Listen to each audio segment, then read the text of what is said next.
ಭರ್ಜರಿ ಕಲೆಕ್ಷನ್ ಮಾಡುತ್ತಿದೆ love mocktail 3 cinema. ಎಲ್ಲರಿಗೂ ಗಿರ್ಮಿ ಕನ್ನಡ ಟಿವಿ ಯೂಟ್ಯೂಬ್ ಚಾನಲ್ಗೆ ಸ್ವಾಗತ ಸುಸ್ವಾಗತ ಅಂತ ಹೇಳ್ತಾ ಬಿಟ್ಟು ಶೋ ಮಾಡೋಕ್ಕಿಂತ ಮೊದಲು ಯಾರೆಲ್ಲ ನಮ್ಮ ಯೂಟ್ಯೂಬ್ ಚಾನಲ್ ಬಂದು ನೋಡ್ತಿದ್ರಿ ಅವರೆಲ್ಲೂ ಸಬ್ಸ್ಕ್ರೈಬ್ ಮಾಡ್ಕೊಳ್ಳಿ ಮತ್ತು ಪಕ್ಕದಲ್ಲಿರೋ ಬೆಲ್ಲೈಕನ್ನು ಪ್ರೆಸ್ ಮಾಡಿ.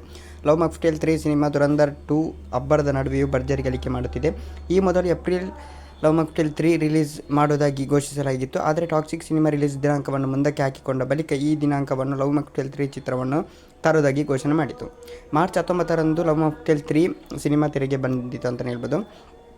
ಡಾರ್ಲಿಂಗ್ ಕೃಷ್ಣ ಅವರು ಲವ್ ಮಾಕ್ಟೇಲ್ 3 ಸಿನಿಮಾದಲ್ಲಿ ನಿರ್ದೇಶಿಸಿದ್ದಾರೆ. ಈ ಸಿನಿಮಾದ ಕಥೆ ಭಾವನಾತ್ಮಕ ಸಾಗುತ್ತದೆ.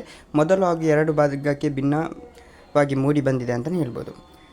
ಮೊದಲ ದಿನ 1.2 ಕೋಟಿ ರೂಪಾಯಿ, ಎರಡನೇ ದಿನ 1 ಕೋಟಿ ರೂಪಾಯಿ, ಶನಿವಾರ 1.4 ಕೋಟಿ ರೂಪಾಯಿ, ಭಾನುವಾರ 1.76 ಕೋಟಿ ರೂಪಾಯಿ ಅಂತಲೇ ಹೇಳ್ಬೋದು. ಒಟ್ಟು ಈ ಸಿನಿಮಾದ ಗಳಿಕೆ, ಈ ಮೂಲದ ಚಿತ್ರದ ಭಾರತದ ಗಳಿಕೆ 5.36 ಕೋಟಿ ರೂಪಾಯಿ ಆಗಿದೆ. ಇನ್ನು ವಿಶ್ವಮಟ್ಟದಲ್ಲಿ 6.23 ಕೋಟಿ ರೂಪಾಯಿ ಕಲೆಕ್ಷನ್ ಆಗಿದೆ ಅಂತ ವರದಿಯಾಗಿದೆ. Okay guys, thank you.